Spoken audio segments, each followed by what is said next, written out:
Buenas noches, soy Luis Chatén, bienvenidos a Conectados. Si frente a la puerta de su casa pasa un tramo de pabilo que se pierde en el horizonte, ese es el yoyo de la vicedictadora Delcy Rodríguez, que el domingo se le fue lejos durante una entrevista que le hizo el periodista Revelación 2018, José Vicente Rangel. ¿Cómo estás, Delcy? Feliz de estar en la revolución bolivariana, porque sabemos que esa es nuestra venganza personal. Oye, vaya sorpresa. Y yo que pensaba que habían destrozado a Venezuela por amor. Qué tonto soy.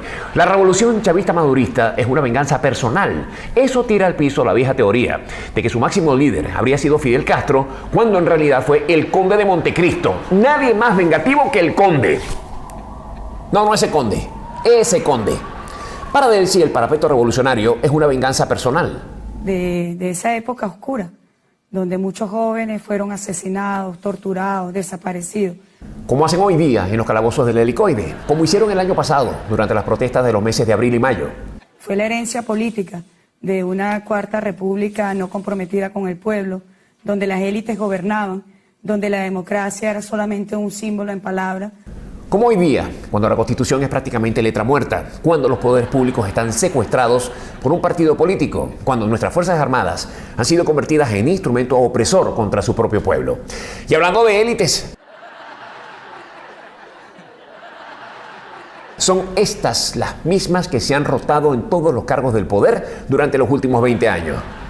Pero sabemos que la revolución bolivariana, la llegada del comandante Hugo Chávez, fue nuestra venganza personal. No es posible, chico. La camarada vicedictadora está equivocada. Jamás hizo nada por venganza. Siempre. Todo lo he hecho por amor. ¿Están viendo? Delcy sí es embustera. Chávez todo lo hizo por amor. Si el parapeto revolucionario es una venganza personal, ¿qué problema habría en que al terminar el tiempo de devastación, la nueva clase gobernante iniciara una implacable cacería de brujas?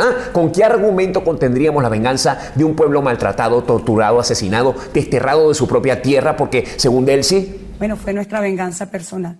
El argumento para no incitar al odio, como impunemente y bien sabe hacerlo Delcy Rodríguez, es no convertirnos en ellos, en promotores de un movimiento resentido, y muy por el contrario, abrir espacio a la justicia verdadera, a la que pasa por el derecho a la defensa, a la presentación de pruebas y hacer respetar las leyes inscritas en nuestra Constitución.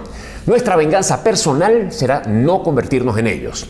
Probablemente Delcy haya hecho esta nefasta confesión en medio de la molestia que le habrá causado encontrarse en la nueva lista de sancionados por la Unión Europea. Entre ellos figuran Tarek El Aissami, Elías Jawa, Sandra Oblitas, Freddy Bernal, Socorro Hernández, entre otros. La venganza personal de los sancionados por la Unión Europea no se hizo esperar. A través de un comunicado oficial, la dictadura venezolana dejó saber a la Unión Europea que los funcionarios venezolanos incluidos en su lista no invertirán un solo euro en proyectos de construcción, yates, aviones, tiendas de prendas de lujo, y mucho menos serán depositados en cuentas de bancos basados en el continente europeo. Eso le enseñará una lección a estos señores aquí en Europa. Las sanciones impuestas por la Unión Europea a funcionarios venezolanos obedece a violaciones a los derechos humanos por haber socavado la democracia y el Estado de Derecho.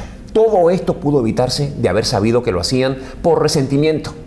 Fue nuestra venganza personal. Cambiando de tema, este año será recordado por la realización de elecciones muy importantes. Las de Colombia hace ya una semana, las de México el próximo domingo, y el simulacro de democracia consumado en Venezuela, maquiavélicamente concebido para perpetuar la existencia de empanadas en la gaveta de Nicolás Maduro. Miren, yo no puedo ver esa fotografía porque me dan antojo de empanadas, pues, y es horrible. Colombia derrotó a Petro, el candidato megachavista que amenazaba con gobernar atendiendo la doctrina del responsable supremo. Por suerte, en este momento Petro se encuentra actualizando su cuenta en LinkedIn. Me pasaron el dato de que había un puestico vacante en la heladería de un centro comercial que queda por su casa. ¿Está bien? En México, lindo y querido, el panorama es otro. Los números favorecen al candidato y clon de Pablo Mármol, pero socialista, Andrés Manuel López Obrador. El escenario es similar al venezolano en el año de 1998. Los mexicanos están cansados de los resultados ofrecidos por los políticos de siempre sin observar ningún cambio. El más reciente intento de Peña Nieto resultó negativo. Volviendo a López Obrador, debo reconocer que los venezolanos estamos traumados. Es como quien vio la película El Aro a los 8 años. No necesariamente todos los simpatizantes de la izquierda han de comportarse como lo hizo Chávez. Hay presidentes que simpatizaron con Chávez, utilizaron la conexión en beneficio de su país, Tal fue el caso de Rafael Correa en Ecuador o del jalamecate favorito de todos, Evo, en Bolivia. Habría que preguntarle a Rafael Correa y a Evo Morales si ellos también llegaron al poder para consolidar, como diría Delcy Rodríguez, su venganza personal. Amigos, continúa la gira de mi nuevo show de stand-up, se llama Nuevamente. La fecha la ven en pantalla. Nos vemos en Sevilla este 29 de junio, en Vigo 30 de junio, Madrid 3 de julio, Zaragoza 6 de julio y te regreso a los Estados Unidos en Boca Ratón el 28 de julio. Nos vemos muy pronto nuevamente. Tradicionalmente Conectado se genera desde las instalaciones de Noxo Studios en la ciudad de Miami. En esta ocasión lo hago muy agradecido con mis amigos del restaurante Ananá, acá en la ciudad de Madrid, en una producción de Ángela Furió para TV Venezuela y para Vivo Play. Hoy voy a conversar con el escritor venezolano Eduardo Sánchez Rugeles sobre su nuevo libro, se llama 26, Vida de Luis Alberto. No se retiren, seguimos conectados.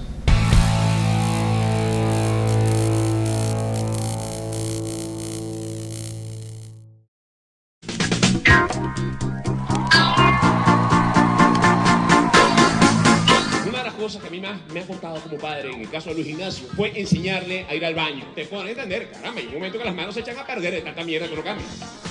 Yo no sé quién le pone los nombres a los huracanes. Que ahora hecho un huracán que se llama Irma, ¿verdad? O sea, Irma es como el nombre de una tía tuya que viene de Tupperware.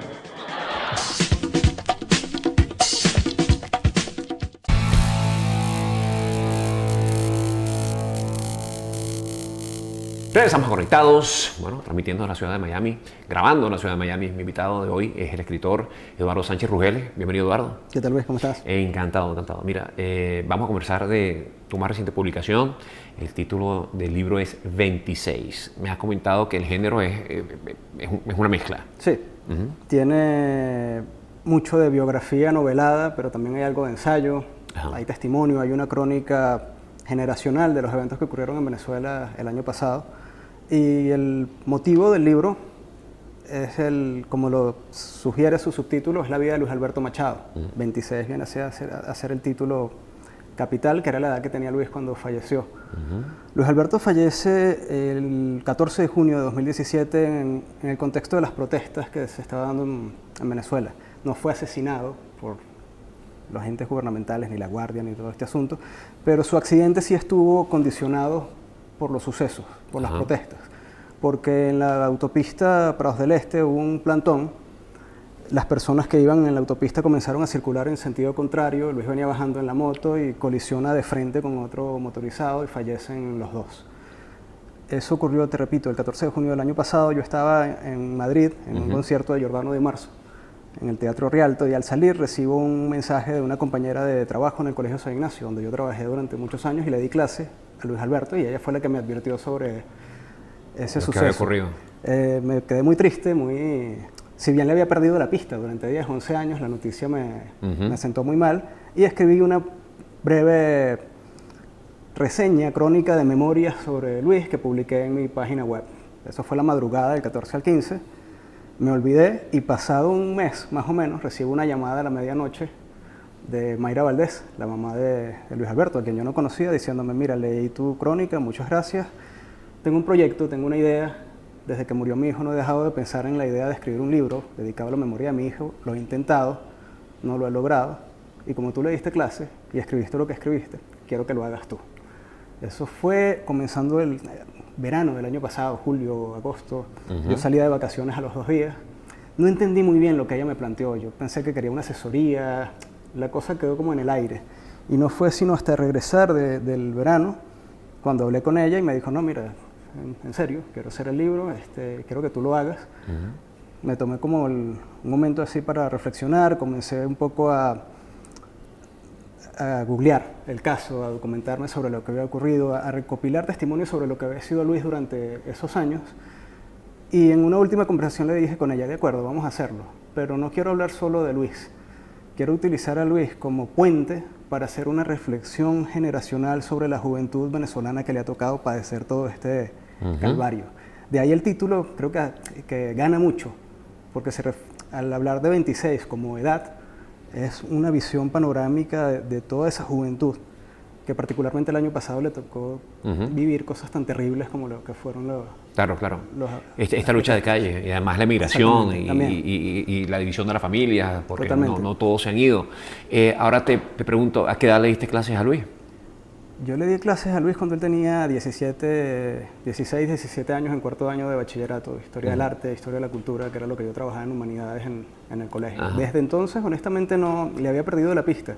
Si bien yo mantengo relación con muchos exalumnos, siempre preguntaba, no solo por Luis, por todos. Mire, ¿qué fue este? ¿Qué fue aquel? ¿Y qué fue el otro? Pero no habíamos retomado Nunca no volvimos a conversar hasta que tuve noticia de su accidente. Y el libro refleja, tiene memorias de ese primer contacto con él como alumno. O sea, nos cuenta cómo era él, bueno, el que tú conociste. Hice un trabajo novedoso para este libro. Yo siempre había trabajado ficción. Mi pasión y mi placer es la ficción. Invento y a partir de ahí recreo, maltrato, uso, hago lo que quiero con mis personajes. Pero aquí tenía que ceñirme a la realidad de otra manera. Entonces hice un trabajo muy periodístico, que no suelo hacer, sobre todo en la creación de personajes. Pero aquí hice hubo un primer periodo, una primera fase de escritura que fue trabajo de cronista, de periodista de entrevistas. Hablar con la familia de Luis, con sus hermanos, y tuve un apoyo tremendo, una motivación de ellos enorme en llevar a buen término este trabajo. Hablé con sus amigos, hablé con gente que conocía el entorno, con su exnovia, y eso me permitió ir montando el relato. Pero te repito, siempre con el telón de fondo de la Venezuela contemporánea. No se trata solo de una biografía individual, sino es el Luis en su contexto. Y esta experiencia de lidiar con una historia real, una historia dura, porque significa la pérdida de un ser humano en circunstancias que nadie quisiera haber atravesado.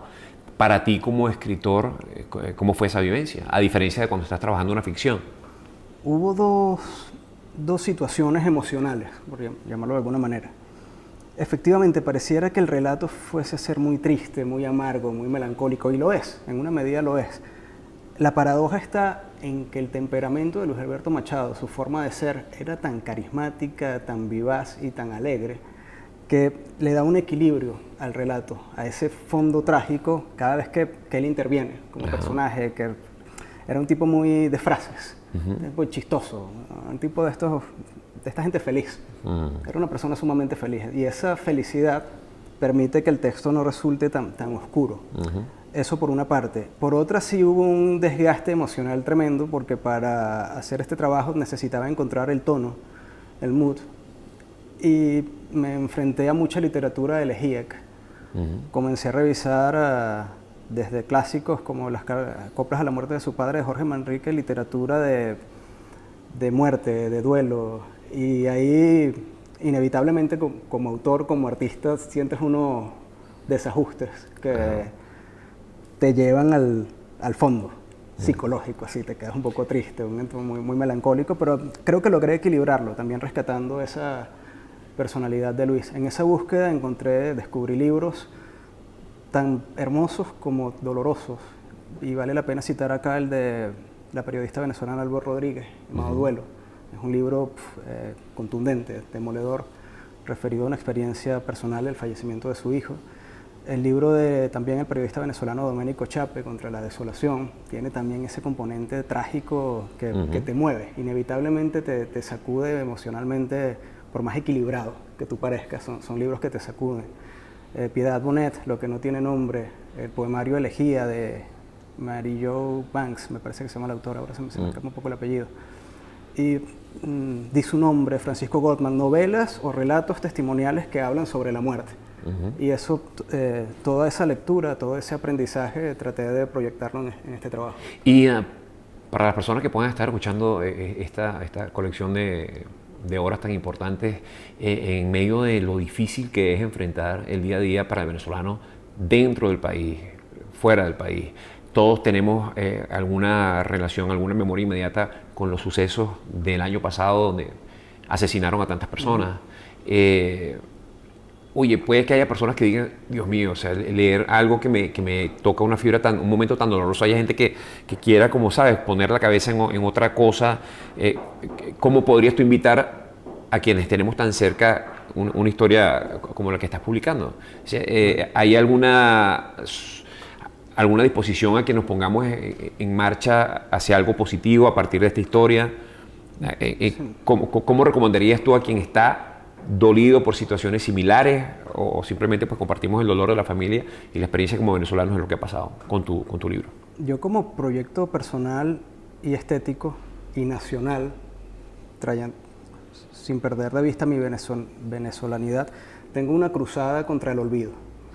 Por más doloroso que te pueda parecer, por más que lo quieras esquivar, estos nombres no se pueden olvidar. Si dejamos pasar la historia y todos esos chicos que murieron se nos olvidan, desaparecen, dejan de estar ahí, como sociedad, a mi juicio, vamos a seguir estancados en el mismo lugar.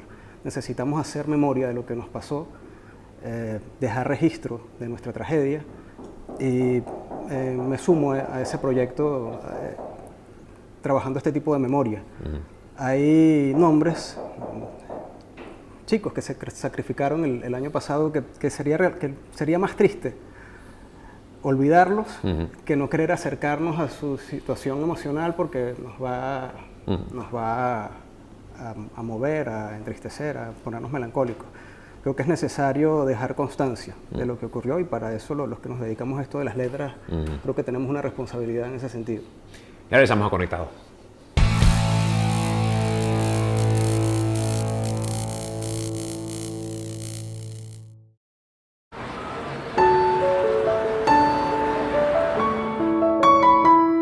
Bueno, lo primero que yo hago antes de cada función, prenderle una velita blanca, con mucho respeto. Y en mi pensamiento le digo, bueno, si quieres decir algo, dilo a través de mí. Y aquí estoy admirándote y respetándote. Bueno, voy a presentar la obra Piaf, Voz y Delirio, aquí en el Gran Teatro Molière. Es la primera vez que presentamos la obra en esta ciudad y bueno, estoy a la completa expectativa de qué es lo que va a pasar con el público mexicano.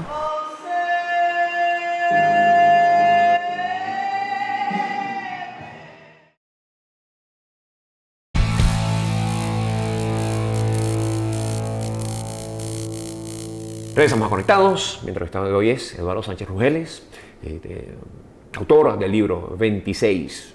Trata sobre la vida de Luis Alberto Machado, joven venezolano que falleció el año pasado en momentos tan difíciles como aquellos de la protesta de 4 meses, ¿sí? Abril, julio. Abril, una cosa así. Óyeme, cuéntame entonces de la interacción con los familiares, con los amigos, cómo fue el contacto con su madre. Lo de la madre es increíble. Mayra Valdés realmente es la productora de este libro. Y es una situación curiosa porque te decía fuera del aire que los libros no tienen productor, los productores tienen las películas. Pero esta señora se echó al hombro este proyecto. Ella quería publicar el libro el 14 de junio de 2018, que era cuando se cumplía el año del fallecimiento de su hijo, y lo hizo. A pesar de que todo el mundo le dijo que por cuestiones materiales y logísticas iba a resultar muy difícil.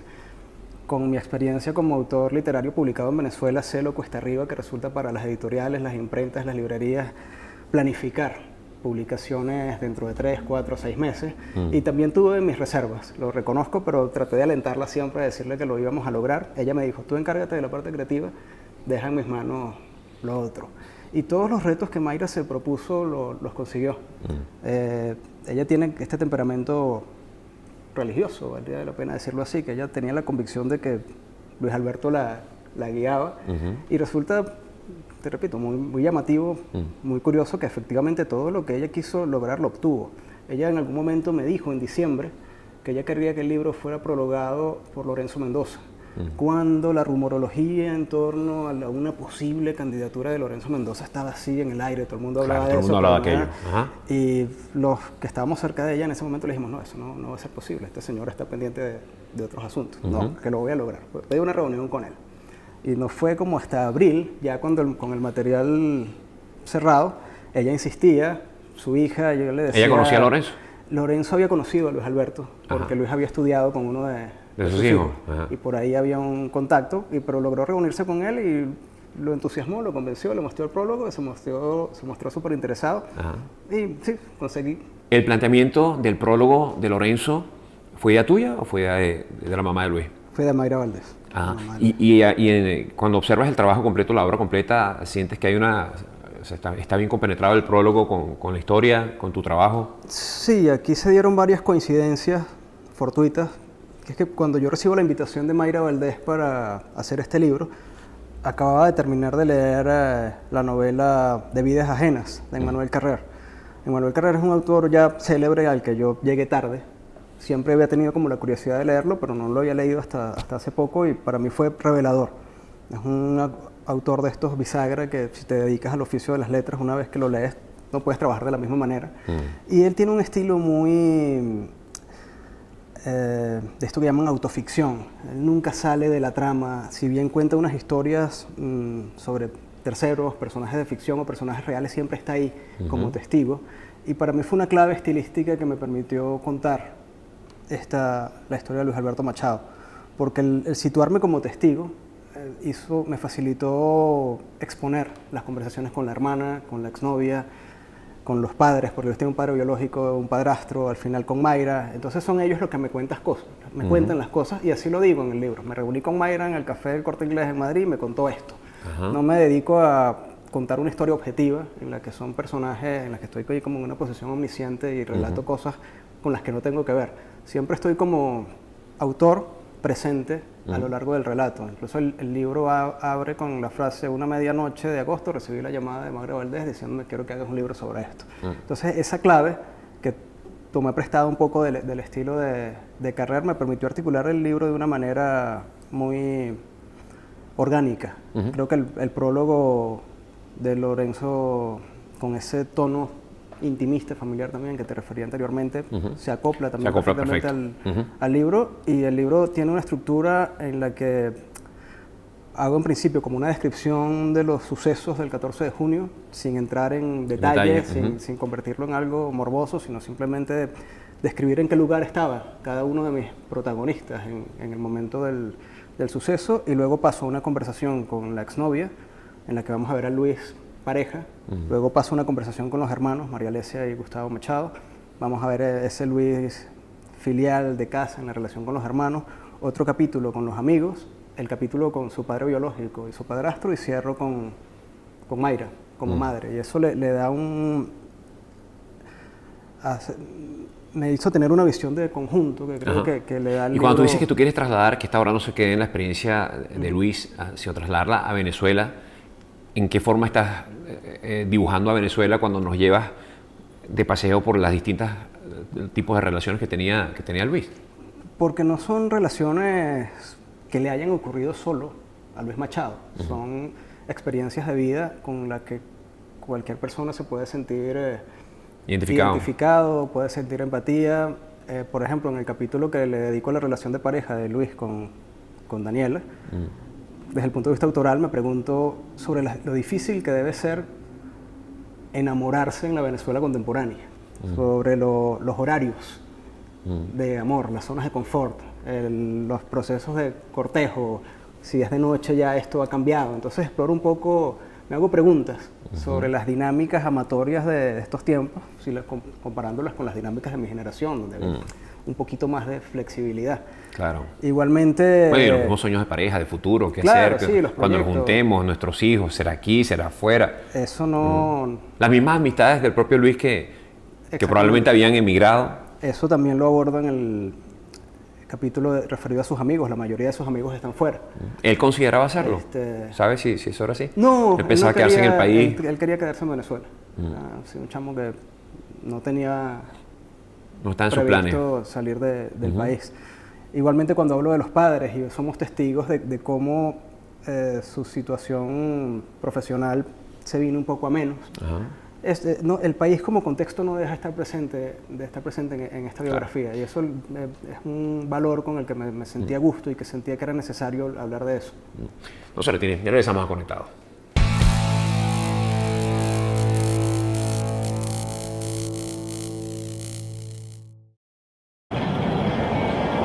¿Cuánto creen ustedes que puede costar la mensualidad de una Forerunner como esta que estoy mostrándoles en este instante?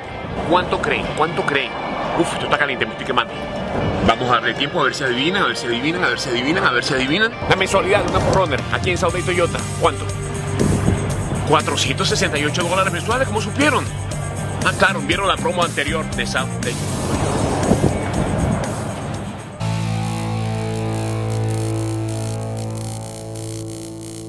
Regresamos a Conectados, mi invitado, el autor Eduardo Sánchez Rugeles.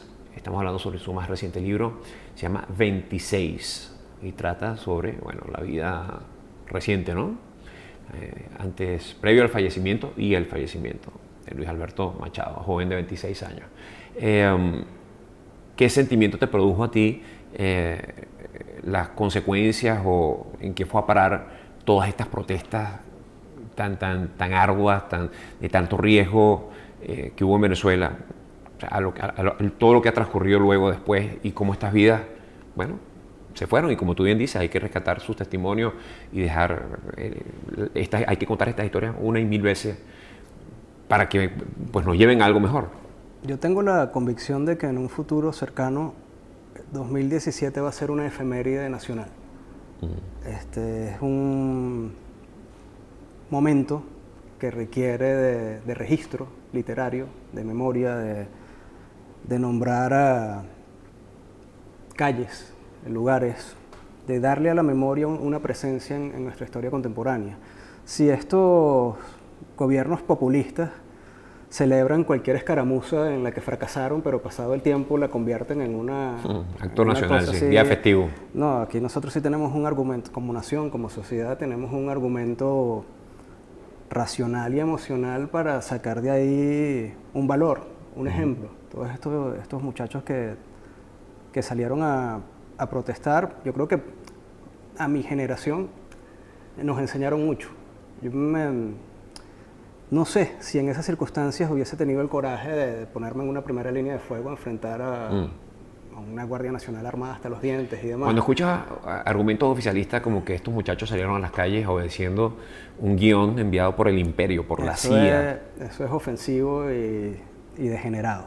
Es realmente impresionante para bien ver cómo esa juventud que no ha visto otra cosa, que en 20 años solo han sido testigos de esta debacle, que al mismo tiempo tienen una ventana al mundo a través del internet nefasto que tienen, pero que lo tienen, que están ahí, que saben que el mundo puede funcionar de otra manera y de otra manera, y que tienen argumentos para estar suficientemente desmoralizados y desmotivados para hacer algo contra esto, y ver lo que ocurrió el año pasado es realmente ejemplar. De ahí mi tentación a considerar que esos hechos tienen que rescatarse, tienen que dignificarse a través de la historia, de la reescritura de la historia, esa necesaria reescritura de la historia contemporánea, al lado de todas estas leyendas épicas, populistas, balurdas que esta gente promueve. Aquí hay una heroicidad civil y ciudadana que tiene que enseñarnos mucho como sociedad. Yo conversé en estos días, se me escapa el nombre de la periodista, con una periodista que también publicó un libro donde recogía la experiencia vivida por tantas familias en esa misma época. Y también apelaba al hecho de que hay que registrar lo que ha pasado, que es importantísimo, el mismo argumento que tú nos estás dando ahora. Somos los venezolanos gente tan olvidadiza, de memoria tan corta, como para que nos preocupe tanto el que esta historia se la lleve el viento. Yo fui profesor de Historia de Venezuela en bachillerato. Y a mí una cosa que me preocupaba como estudiante y luego como profesor era darme cuenta de que de historia contemporánea de Venezuela no sabíamos absolutamente nada. Y los chamos salen de quinto año y una pregunta que me hacía alguna chica alguna vez era que si Rómulo Betancourt y Rómulo Gallegos eran el mismo. ¿Sí? No tenía ni idea. Wow. Sin embargo, sobre el siglo XIX y toda la escatología heroica, ese patronaje, ¿cómo lo llama Antonio López Ortega? El procerato, Simón Bolívar y Miranda, por ahí estamos como mucho más familiarizados con esa leyenda de la que se ha agarrado el discurso oficial. Entonces, tenemos un siglo XIX en apariencia heroico, muy poco estudiado, pero que nos quedamos con la superficie, y lo que tiene que ver con de Gómez para acá, no ha pasado nada. O sea, no se estudia a fondo, más allá de que algunas escuelas de historia se centren en algunos asuntos, pero el pensamiento de autores como Mariano Picón Salas, el mismo Rómulo Gallegos, la misma obra ensayística de Rómulo Betancourt, eso no cuenta, lo que importa es Bolívar. Entonces, yo sí creo que hace falta una tarea. Ahí el problema está en los docentes o en los alumnos. O sea, los docentes que no muestran, a ver, no nos cuentan nuestra No es el historia docente. reciente, o es que los alumnos no están interesados por su historia reciente, o Es el programa. ¿dónde está la pata coja? Vamos a ver, hay algo, una falla más estructural, porque yo tengo colegas docentes excelentes y muy comprometidos con su formación, pero el programa te deja estos contenidos de los que hablamos para el tercer lapso. Y los programas escolares en Venezuela son tan amplios que tú nunca los cumples.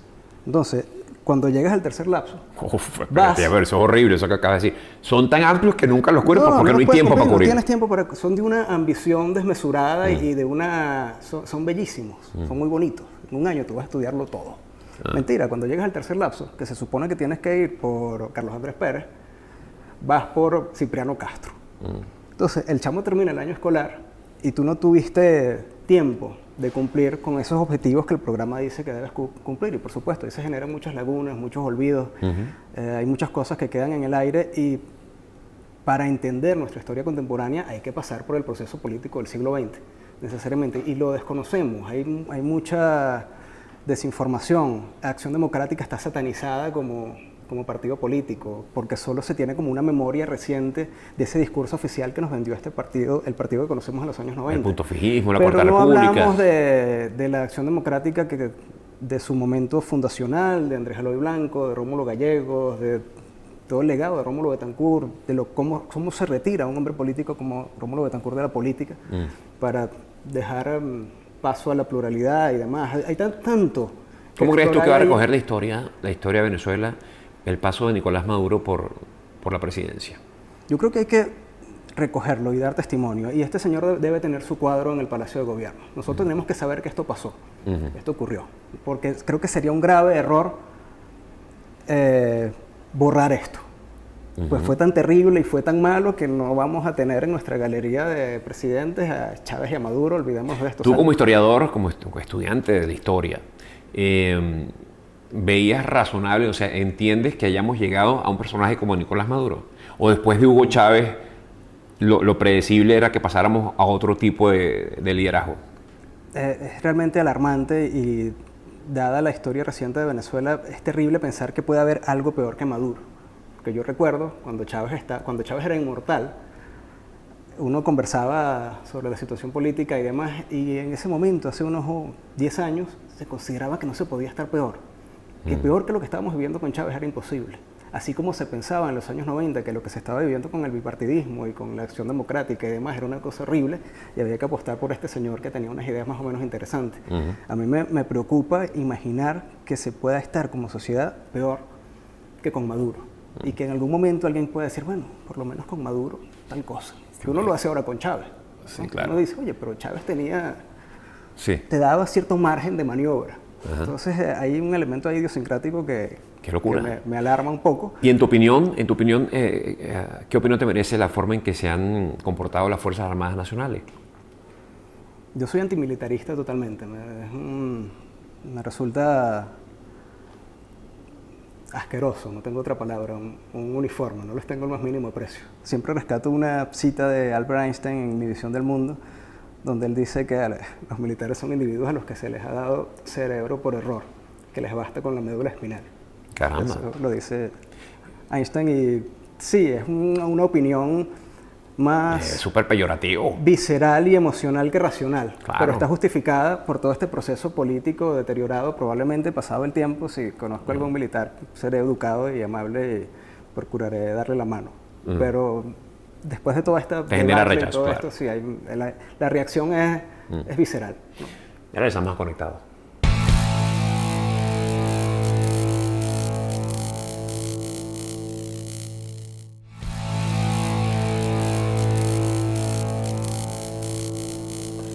Regresamos conectados. Mi invitado de hoy, Eduardo Sánchez Rugel. Eduardo, también estás trabajando proyectos para cine. Sí. hay varios Guiones, sobre la mesa. obras tuyas que están siendo llevadas al cine. Cuéntanos un poco sobre eso. Hay dos proyectos que son los que están más avanzados. Uno es la adaptación de mi novela Blue Label, Etiqueta Azul, que se llamará Dirección Opuesta, dirigida por Alejandro Velame. Ya se ha rodado, el 90% de la película está casi rodado. ¿En Venezuela? En Venezuela, Ajá. sí. Queda la última parte, que es la que se rodará en Europa, específicamente en Roma, pero todavía... ¿Y la adaptación al guión de cine lo hiciste tú? Lo escribimos a 4 manos, Alejandro y yo, protagonizada por Claudia Rojas, Cristian González y Eric Palacios. Estamos muy satisfechos con el material. Falta Roma, a la que estamos esperando unos fondos allí para cerrarlo. Otro proyecto que está bastante avanzado, pero ahí sí no puedo dar muchas pistas, es la adaptación de mi novela Jezabel, escrita a 4 manos también con Hernán Javes, que será el director. Hay otro proyecto ya en España con Claudia Pinto Emperador. Ella es la directora de La distancia más larga. Escribimos a 4 manos un guión original llamado Las consecuencias. Ha tenido un recorrido muy exitoso como proyecto por festivales como San Sebastián, Cannes, Ventana Sur, y tenemos la expectativa de rodar en un corto plazo. Y recientemente esto creo que es una primicia, no lo he dicho nunca así públicamente, pero cedí los derechos de adaptación de mi novela Ljubljana al director venezolano Héctor Palma. Por favor, imagínate tú. Entonces tenemos ahí la idea de también escribir un guión a 4 manos. Ya es un proyecto más a mediano, largo plazo, porque Ljubljana, por sus locaciones, por su estructura, creo que es una producción más difícil de montar Pero permíteme decir una cosa sobre Héctor Palma. Creo que Héctor Palma es familia. Puedo hablar sobre Héctor como familia mía. Lo has puesto en unas maravillosas manos, porque si alguien es apasionado de lo que hace laboralmente y personalmente y en todas las formas posibles, es Héctor Palma. Así que el tiempo que tomes es el tiempo que necesariamente Héctor va a encontrar para que eso salga como tiene que ser. Me parece genial. Ahora, todo este traslado de tu trabajo intelectual a la gran pantalla, me imagino que significa para ti un entusiasmo tremendo ver la personificación, la actuación de tus personajes llevados a carne y hueso. A mí siempre me gustó mucho el cine. Mi pasión infantil era el cine. Yo quería estudiar cine. En la Venezuela noventera, el trampolín para hacer cine era hacer comunicación social, pero siempre fui un estudiante de bachillerato nefasto y el promedio no me daba para hacer cine. Entonces hice letras y filosofía. Y Oye, es una tremenda promoción para la gente que quiere estudiar letras. En el camino me enamoré de las letras, me dejé seducir así por la literatura, sin perder nunca de vista el cine. Incluso la crítica que lee mi trabajo y demás dice que mi narrativa es muy cinematográfica. Entonces ahí hay siempre un interés conjunto. A partir de la propuesta de Velame de hacer Blue Label, comienzo a familiarizarme con el guión como formato, a aprender mucho de ellos, escribir... ¿Se te hizo fácil? Sí, lo disfruté y me encantaba eso, aprender, ver los programas de las estructuras de guión y demás, pero la maestría en escritura para cine la tuve al escribir de manera simultánea con Alejandro Velame, Hernán Javes y Claudia Pinto, porque son 3 temperamentos creativos muy diferentes. Cada uno me aportó algo distinto. Y una vez que terminamos esos procesos de escritura, ahorita me siento muy a gusto. No te puedo decir que me resulta fácil, porque cada proyecto es distinto y tiene su propia naturaleza y su tono. Pero ya... ¿Pero crees que ahora podrías escribir directamente un guión ya para cine, sí, sin partir de la novela, del libro? En el caso de Las consecuencias, la película que hicimos con Claudia es un guión original, algo que nos inventamos ahí entre los dos. Y sí, pero creo que quiero volver a la novela. Ya después de todo este recorrido, además que el cine te lo permite, porque sabemos que los tiempos en el cine son sumamente lentos. Sí. En Venezuela, por la situación país, también son más lentos aún. Entonces, yo pude haber escrito un guión hace 7 años. La película se estrenará dentro de 3 y voy a cobrar dentro de 12, 13. Entonces, oye, vale, si Dios quiere. En el caso de Palma, ten cuidado con eso. Necesito hacer otras cosas. Mira, ahora te voy a hacer una pregunta, ya tú como espectador, al leer un libro, por ejemplo, en un caso El Padrino, y después ver la película, confrontar, ¿sabes?, el escrito como originalmente fue concebido, y luego ver la manera en que es narrado a través del tema de audiovisual, siempre es objeto de debate. Nunca queda todo el público satisfecho, a alguna gente le gustará, a otros lo odiará, es una cosa muy subjetiva. Pero en estos casos me consta, tanto en el trabajo con Velame, como en el trabajo con Javes, como con Claudia, que hay trabajo. O sea, es algo que procuramos hacer bien. Hay gente que se dejó la piel... y son espacios totalmente distintos, claro. Porque además, lo que es el libro es el libro, lo que es el cine es el cine, lo que es un seriado en televisión es otro lenguaje, es otra cosa. Pero siempre y cuando venga digamos, respaldado o abrazado por el autor original, como es en este tu caso, pues hay una garantía de que la historia va a ser contada como... No, aquí sin duda habrá eso, habrá algún debate, como siempre lo ha habido en estos asuntos de las adaptaciones, pero yo tengo la satisfacción de que hicimos un esfuerzo tremendo. En el caso de Blue Label, por temas de presupuesto, hubo que hacer muchas concesiones, ajustes, modificaciones. Cuando quisimos, por ejemplo, preguntar por el costo de los derechos musicales de Bob Dylan para usarlos y nos dieron la cifra, dijimos, no podemos usar a Bob Dylan. ¿Y cómo hicieron? Usamos a Callayo Troconis. Ah. Entonces, de ahí el título, Dirección Opuesta, que es el título de una canción de Callayo, que viene a ser el efecto que la canción de Dylan hace en la novela. Y la película... ¡Wow! Pero imagínate tú, qué bárbaro. Autoral, la película coge con eso un tono indie, autoral, muy interesante y muy local, que en el buen sentido, que puede ser universal y que puede... Y un reconocimiento tremendo para Callayo. Oye, imagínate tú. Entonces, esa es una concesión que a lo mejor a algunas personas les disgustará, pero yo creo que nos aporta mucho, que a la película, viéndola autónoma por sí misma, quitándole la novela de al lado, se sostiene con eso y la enriquece mucho.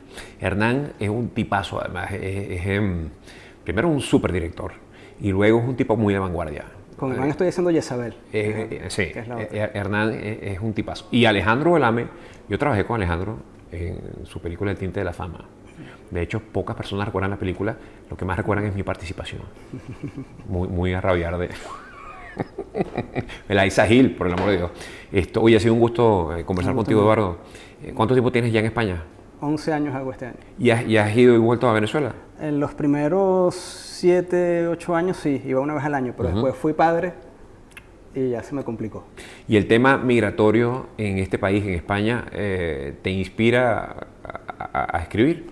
Cada vez más. Al principio sí había venezolanos en Madrid, pero no era esa cosa como ahora que tú vas en un metro, en un autobús, entras a un Corte Inglés y el acento ya te come, está muy presente, está muy vivo. Como se han creado restaurantes, cafés, todo, siempre la venezolanidad ahora está muy presente y sí, es muy interesante, es muy atractivo, a pesar de que la cuestión migratoria ya yo la he tratado en otras de mis novelas y la he estado huyendo un poco, pero no quiere decir que lo pierda de vista, sin duda... estar ahí. Como venezolano, que además eres testigo de esta ola migratoria tan grande, tan distintas en sus razones, ¿qué mensaje puedes enviarle a cualquier venezolano que nos esté viendo en cualquier parte del mundo, fuera de su país? A mí me sorprende, no me sorprende, sino que respeto cuando me encuentro con estos venezolanos fuera la voluntad de trabajo. Vengo aquí a echarle pichón, a hacer lo que haya que hacer y por lo general me encuentro con ese venezolano que busca eso, estar bien, salir adelante con voluntad de trabajo. Yo creo que ese es el mensaje que no doy yo, el que te da las personas con las que te encuentras. Ganas de hacer las cosas y de hacerlas bien, ante la imposibilidad de hacerlo bien en tu terruño porque no te dejan, porque no te lo permiten y te cierran los espacios. Muchas gracias. Un gustazo. Hasta mañana.